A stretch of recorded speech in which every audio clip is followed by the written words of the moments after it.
Good evening, everyone, and welcome to today's panel discussion, Inclusive Empowerment, Building Bridges in a Phygital Ecosystem. I'm Shelly Walia, Executive Editor at the Quint, and it's an honor to host this vital conversation. In India, more than 26 million people live with some form of disability. This significant number is a powerful reminder of the immense potential we have to create a truly inclusive ecosystem, one where everyone, regardless of ability, has a fair chance to participate and thrive. Inclusion is not just a moral obligation, it's also an economic imperative. Research consistently shows that companies at the forefront of disability inclusion don't just create better work environments, they also achieve remarkable financial success. According to Accenture's Disability Inclusion Imperative Report, inclusive companies generate 1.6 times more revenue and 2.6 times greater net income than their peers. Today, we aim to unpack how we can turn these numbers into actionable realities.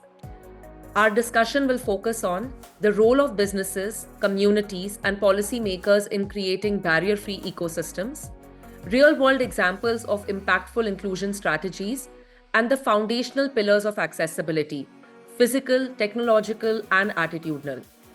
Let me introduce our esteemed panelists who bring unique expertise to this conversation. Dr. Sanjay Jain, a professor of law at the National Law University, a member of the Supreme Court Committee on Accessibility, and a recipient of the National Award for Empowerment of Persons with Disabilities. Dr. Jain has been a relentless advocate for disability rights and a scholar whose work has been cited in landmark judgments by the Supreme Court of India. Parag Pande, lead for global HR operations and a disability inclusion sponsor for Accenture India. Parag has spearheaded transformative inclusion strategies within one of the world's leading organizations. Dipti, Prasad, co-founder of Excel Cinema, an audio content delivery platform that empowers visually impaired users to enjoy movies in their preferred language. A national award winner, Dipti is a trailblazer in leveraging technology for accessibility. Kiran V, Head of Engineering at SAP Central Business Configuration India and co-lead India for SAP Autism at Work. Kiran leads the inclusion pillar at SAP, shaping how the organization fosters an inclusive culture for persons with disabilities and, in particular, neurodiverse talent. Before we dive into specific questions, let's begin with some opening remarks from each of our panelists. I invite you to share your perspective on the theme of today's session, inclusive empowerment. So, Dr. Jain, if you would like to go first, what does disability inclusion mean to you and why is it critical in today's world? Yeah, disability inclusion, why it is a breaking news still, I don't realize. And despite such a clear state of affairs, our approach towards disability is extremely problematic. And as a person of law, I feel that when it comes to justice demanding or justice having its claim over law, it's exclusive of disability. It never takes into account disability. Similarly, when we read history, although historically disability is all over the place, but history always erases disability. So I think inclusion is best represented in exclusion.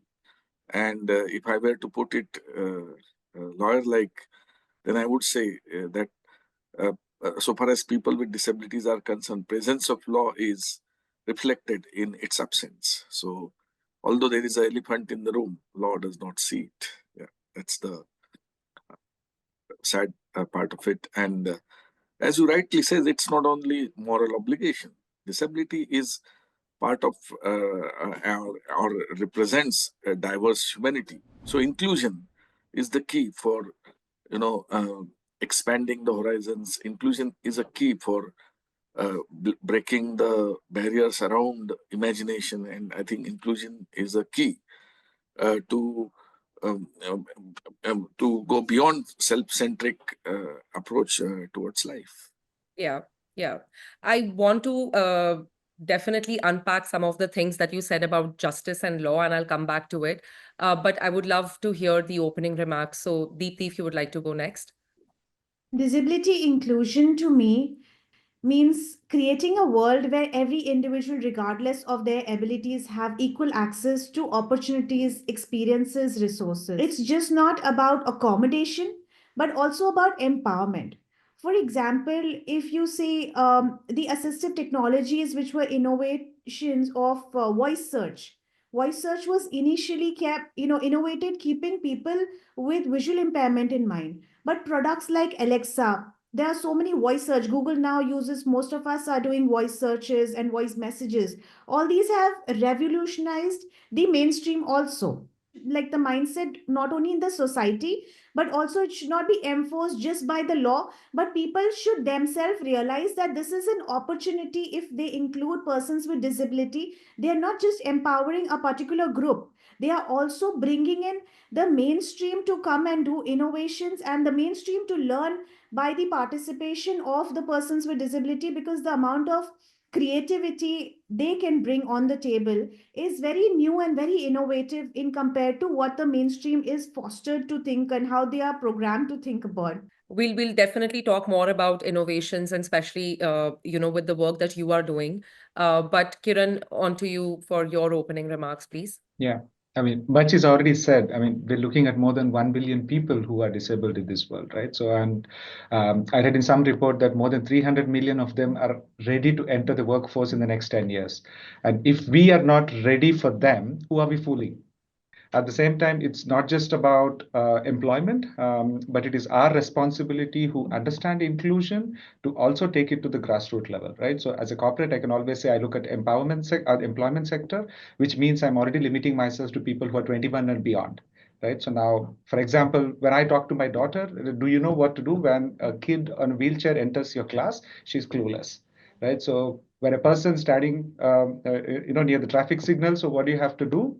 She's clueless, right? So how do we enable the next generation of citizens so that the inclusion is no longer a thing on the top, but it is embedded within our DNA is what we really need to strive to achieve. Absolutely. Parag, Pande, your comments, please. Yeah, thank you. Disability inclusion is so fundamental that sometimes you wonder when these questions come up. We are talking about 12 to 16% of world's talent potential, right? And how can we live in a world where we are not harnessing or harvesting 12 to 16% of our, collective talent potential? And that's why this is so important. It's also important because a lot of us who may not be experiencing disability today, there's enough and more data which tells us that people between the age of 10 to 50, right, progressively as they age, they may have disability, and I'm one of them. And that's why it's also personal to me, right? It's so personal to me. But as you rightly said, Shelley, in your opening remarks, right, organizations, if they miss out on this, right, they are missing out 60% opportunity to earn more revenue, because organizations which are inclusive in disability are 60%, earn 60% more revenue. So it is also, it's also makes significant economic sense. Very well said. I actually would like to come to you with my first question. You talked about it being a personal experience. So I want to understand from you, like, how can organizations ensure that disability inclusion moves beyond intent? And, there are some actionable strategies in place. And if you have any examples from Accenture per se to give me, as to how to move from intent to implementation. Yeah, that's a great example. And when I start thinking about it, there's so much you can actually talk about. To ensure disability inclusion moves beyond intent and is effectively translated into actionable strategies, organizations need to and must integrate inclusion in their core values, right? Policies, day-to-day operations. And at Accenture, right, we've adopted a structured approach that brings this vision to life through three key components. One is bold leadership and programs, right, which is commitment from the top, we have a diverse, leadership team that openly sets and, measures equality goals, encouraging visible commitments from leaders to become disability inclusion champions. This visible advocacy paves way is for an accessible environment and a true culture of equality. Then leadership representation, leaders disclosing their disabilities, like I'm one of them, right? Inspire others to see themselves represented. And then strategic focus on inclusion. Leaders define clear goals in increasing the representation of people with disabilities within the workforce. And then inclusive program with, we have inclusive internship program, across our businesses.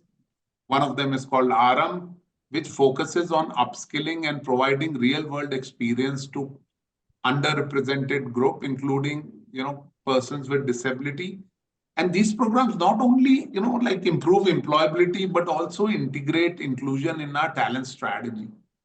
And then, the second thing is really comprehensive action through policies and practices. So we have what we call inclusive benefits, which is a wide range of enablements, which includes assistive devices, therapies, tests, treatments, the works. And then reasonable accommodation, providing assistive technology, workplace modifications, flexible working options, ensuring employees with disability can perform their best. And then third thing is really about fostering an empowering environment. We have a range of employee resource groups for each disability type, which are led and driven by people, with persons with disability that meet on a frequent basis. They share learnings. They also, we learn from them. All of us learn from them, right? And then we have a very strong allyship, right? We have allies, 18,000 plus allies who then, who are trained and engaged to provide effective support across the organization. As right, we have leadership development programs like Ability Unleashed, program which is focused on persons with disabilities, is right where we have mentors available to support persons with disability, much like all other leadership programs, right? And no different. And then, last but not the least, external partnership, right? With collaborations with NGOs, industry bodies, global networks, because, we know we can't think of everything. We can't actually, we need to learn from what's happening across, like we have experts in this panel, I will take these learnings with me. And this is all then turns intent into, action for and impact for Accenture. I'll quickly move to Kiran now because you talked about different disability groups. I want to understand what Kiran's experience, has been with SAP Labs India and hiring neurodiverse talent. So what inspired SAP to focus on this inclusion strategy, especially the Autism at Work program, and how has it shaped the organization's culture and business outcomes? Yeah. So this story goes like 11, 12 years ago, all right? So where I'm talking about an era where diversity was kind of synonymous to gender diversity back then, right? So the culture diversity and inclusion were more or less coming on top. At SAP, we've always worked with the philosophy of welcoming anybody and everybody as long as they fit the bill, right? So we're not doing charity. So as long as they can do what we want to do, so they're more than welcome. So we always wanted to be an inclusive employer. And then we got in touch with this organization called Autism Society of India, so who were working with kids on the autism spectrum, primarily because the Indian government had not recognized autism as a formal disability, which meant not many schools and institutions had what they needed. This engagement of ours, we wanted to also explore to see if it really works in an employment sector as well. Right. So, and going by the stereotypical reading which we did, so we said, okay, we also have these testing teams, which kind of do the same kind of testing again and again when there's a new browser, when there's a new software. So why don't we try with employment? We started small there and it worked. And then we went back to the executive board and said, hey, this looks like something we need to look at. And then here are the numbers, and there's a huge pool of untapped talent, and we can really make business sense out of it, right? So, which is what was very clear. So we were not doing it for charity. So we said, let's move the needle ahead of others, and then we make business sense out of it. And that was the birth of SAP Autism at Work. It's been like 11 years, like I said, and it's running in 30 odd SAP locations across the world.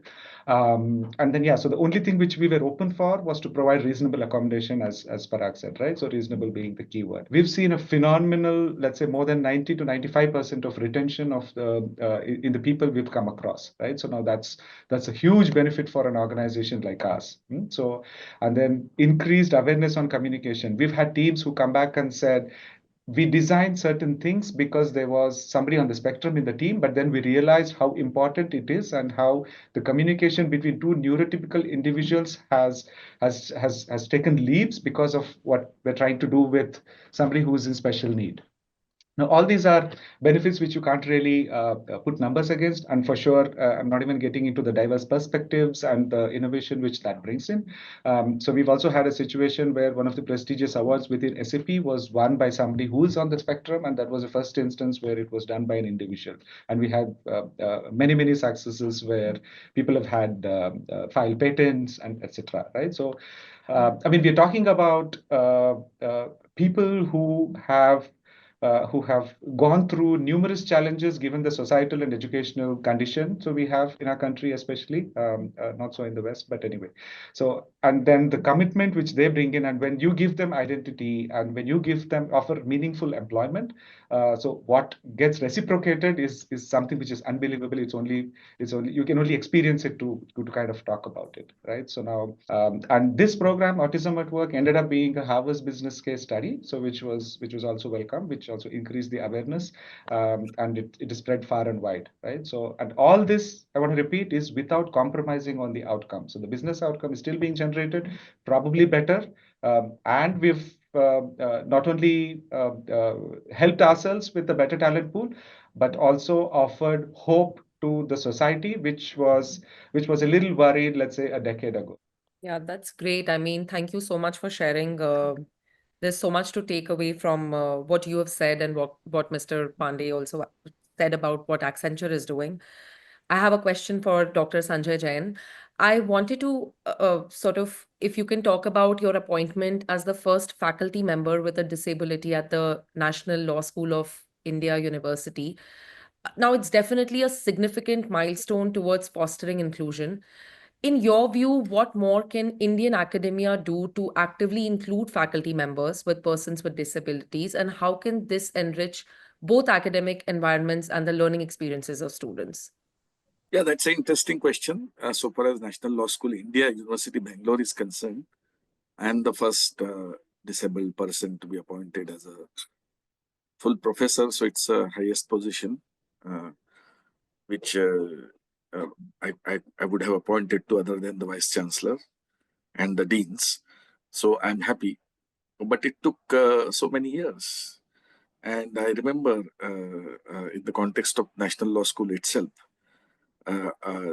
it's a poetic justice because I wanted to do LLM from the same place. And the then Vice Chancellor almost turned me back with the pretext that, okay, the terrains of this place are not suitable for people like you. And I was wondering, okay, I don't have problem with walking. I can only have the issues with being.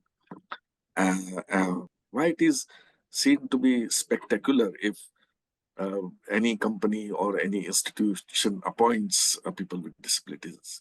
As I maintained, why it becomes a big news. Point is, still we maintain this wall between disabled and not disabled.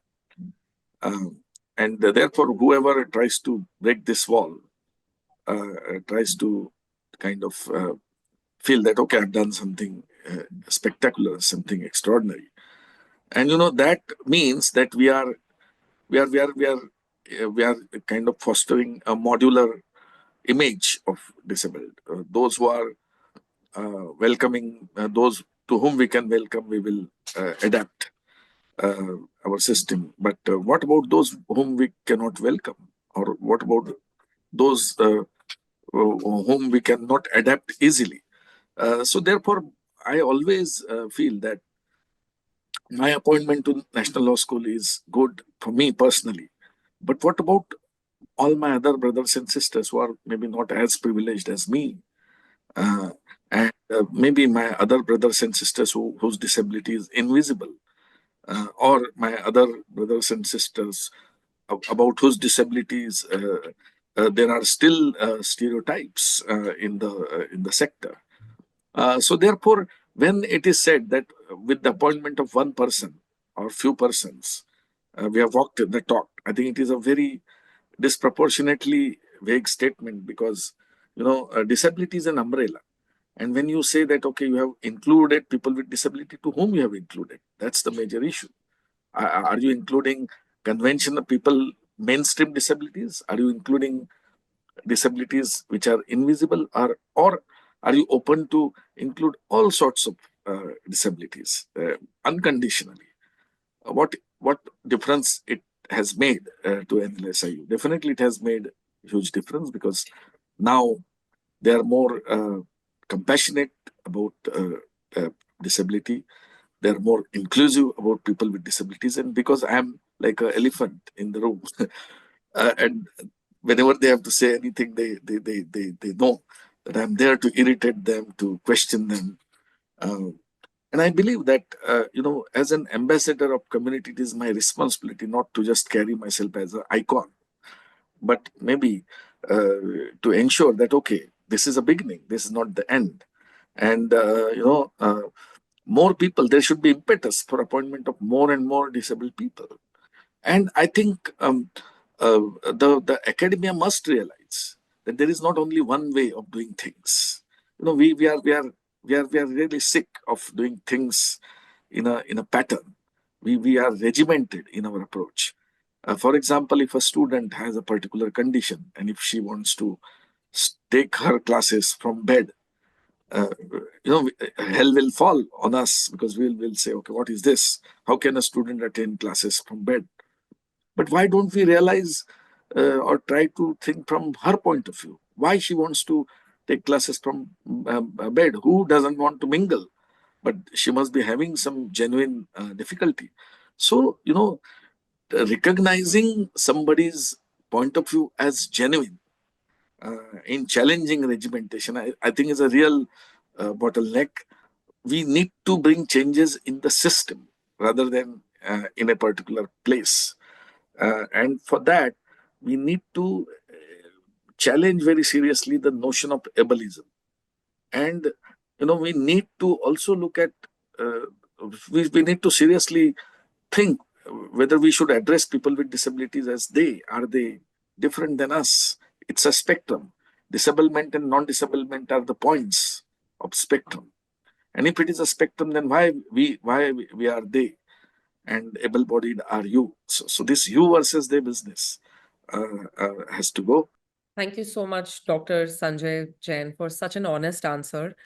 Um, I want to ask Dipti to share some experiences from her own, the work that she's doing with Excel. What has it been like? And, like what really inspired you to create this platform in the first place? What has been the response so far? A platform which is really trying to think about visually impaired audiences and, how they experience entertainment. So, like the name suggests, Excel Cinema, extra language cinema.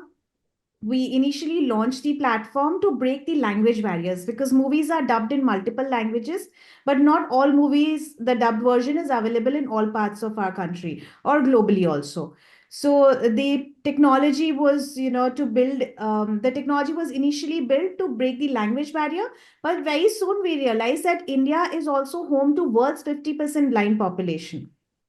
Just 16 million 100% blind people, 36 million visually impaired reciting among us who have never experienced cinema because audio description is not provided to them.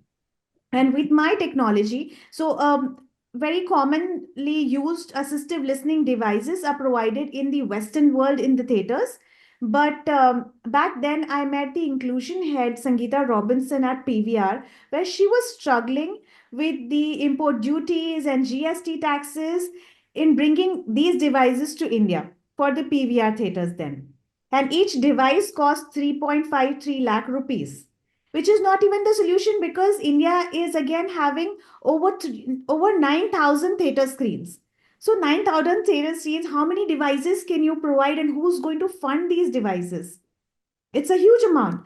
So at that time, Excel Cinema as a solution revolutionized the entertainment industry because we opened the new market segment for them. People with visual impairment who were never provided audio description, now with the reasonable adjustment of just spending extra money on audio description, opened up the market to these visually impaired people who had never experienced. Now they are independently going to the theaters, they are enjoying movies with their colleagues, they are enjoying movies with their families. I have heard so many voice notes of my users telling me how they now explain a particular scene to their sighted family member because the sighted family member ended up missing out and the description helped this visually impaired to understand the movie better. Yeah. Clearly, what you're also saying is that, like technology can be a powerful equalizer.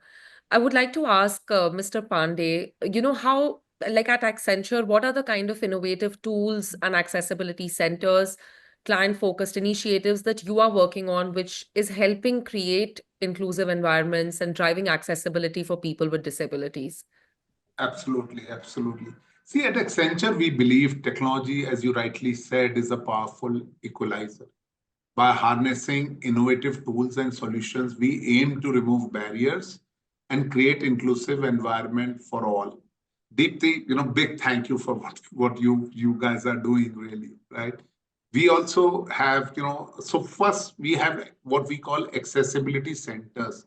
We have over 36 accessibility centers which are dedicated spaces to explore and experience assistive technology. One of the things we've learned is that yes, you can provide a lot of technologies, but like unless people get to experience, they would not be able to choose. And that's why we create these experience centers across our offices. Second is really accommodation support tool and assistive technology, which are end-to-end enablement through global platforms to support reasonable accommodation for all disabilities. And then innovative tools and applications, which I mean we have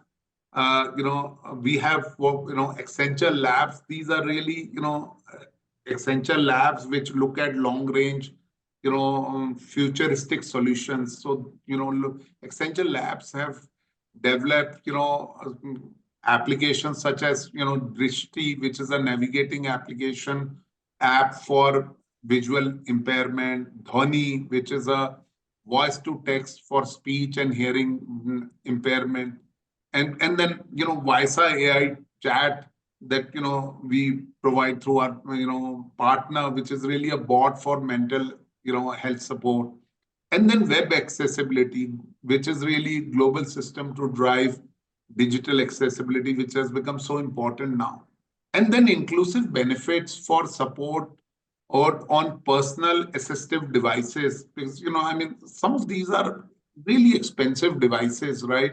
So we have medical insurance coverage for personal assistive devices, because if you are you have intent about this, you might as well then provide the support system so that our people and their dependents with disabilities can procure those, right? And then beyond our internal focus, enabling accessibility for our clients as well, right? Which is accessibility activation centers supporting our clients on their accessibility journey, because we want to spread the message. I mean, the other day I was inaugurating one of our newest accessibility center, and one of our ERG leads said, one day, we will stop celebrating these, opening up these centers, because these centers will be in each offices and these technologies will be available like BAU for everybody, right? Business as usual for everybody.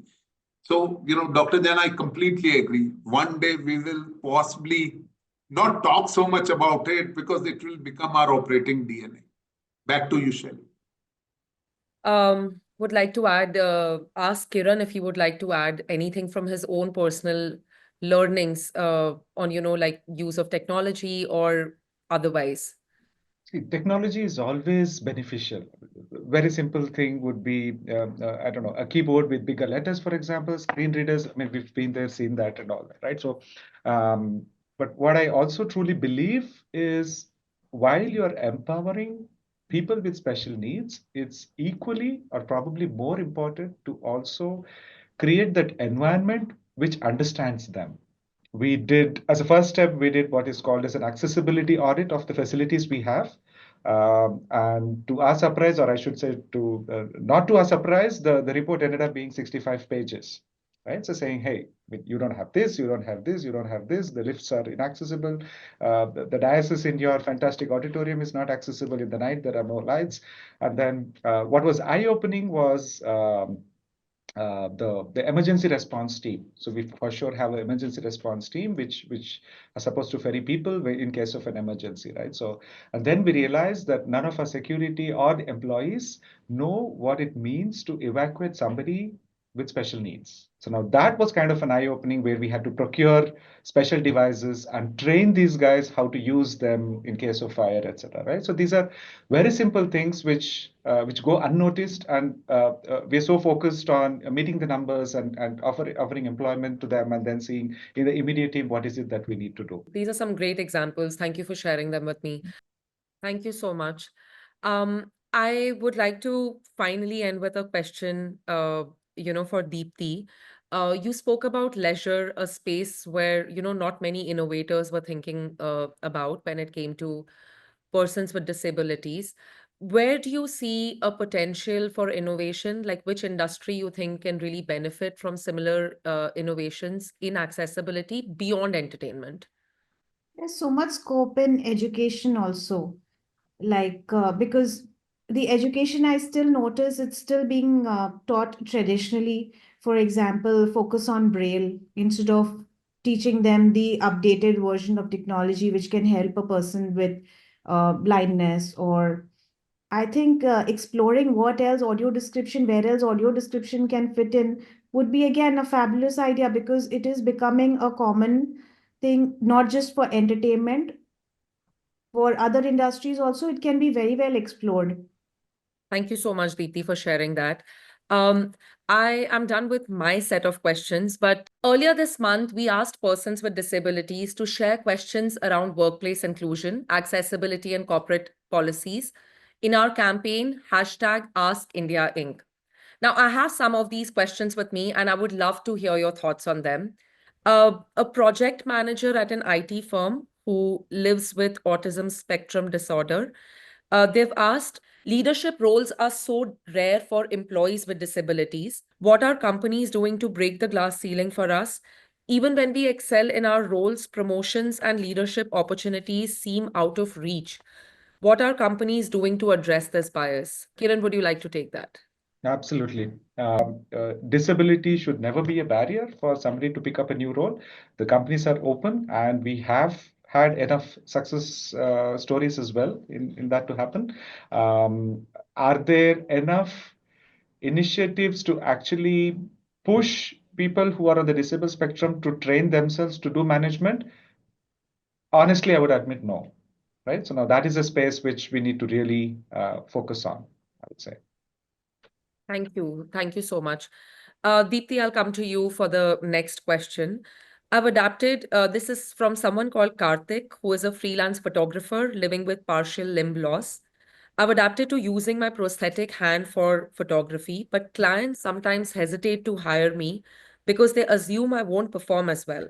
How can industries address such biases and create fair opportunities for freelancers with disabilities? I think the work speaks for itself. If you are a photographer, you are posting it online, you have created a fabulous profile for yourself. The people will hire you for the job or the photographs or the content that you're creating, the quality of the content that you're maintaining. Let's hope so. Thank you so much for sharing that answer with me. Dr. Jain, if you would like to take this one. Ramesh, who is a journalist with, and living with physical disability, he asks, I use a wheelchair and work in media, which often requires on-ground reporting. Many public places, including press conference venues, are inaccessible. How can media organizations advocate for better infrastructure while ensuring journalists like me can still excel? I mean, you said it right. At least the media must realize, the media community must realize that it must become inclusive. It is already very, very exclusive now. Even vis-a-vis non-disabled, how exclusive media has become is anybody's guess. It's about looking beyond competition. It's such a rat race in media. Everybody wants to uh, give breaking news to its channel and its newspaper, and therefore we have become ruthless. But what about camaraderie? What about ensuring the idea that or recognizing the idea that when a person with different conditions participates in work sector like media or journalism, he or she can make a difference with his or her contribution. That when we embrace difference, we become bigger in our horizons. We become more innovative. We become more unselfish and more compassionate to ourselves, leave alone people with disabilities or other marginalized. So, empathy, compassion, and camaraderie. If these values are nurtured, half of the problems may be solved. Amen. Mr. Pande, if you would like to take the last one. Uh, a manager at a pharmaceutical company living with spinal cord injury asks, why are assistive technologies for employees with disabilities treated as optional rather than essential? Tools like speech-to-text software or ergonomic workstations can significantly enhance productivity, but they are rarely provided proactively. Persons with disabilities often have to fight to access these basic requirements. What would you like to say? Yeah, this is, great point. But, I mean, when you actually think about it, this is all about being employee at the center. When you say optional, the option is with the employee. And I deeply believe freedom of choice is fundamental. It's important for everyone to have a right to choose what works best for them. It's my belief organizations need to stay away from being prescriptive, even if they believe it's essential, right? And that's why, instead of making assistive, instead of prescribing, we are making assistive choices available in experience centers, which we call these assistive centers, right? Where people can actually go and experience for themselves what works for them. So there is a range of headsets. Some are bone conductivity headsets, some are others, some have noise cancellation, and you decide rather than me not knowing what you need and shipping them and saying, oh, I want to prescribe this for you. There were such great takeaways for me personally as well. Um, Thank you for joining me on this very, very insightful discussion. Kiran, Parag, Dr. Sanjay Jain, Dipti. Thank you for sharing such insightful perspectives on disability inclusion, on, like talking about some of the gaps that exist today and aspiring to reach a place where these are not project based or celebrated, or this just becomes a part of the world, the inclusive world that we want to eventually build. Before we wrap up this insightful discussion, I would like to invite all of you to talk about the road ahead. What do you see as the key challenges in scaling disability inclusion, and how can businesses, NGOs, and governments come together to overcome these barriers?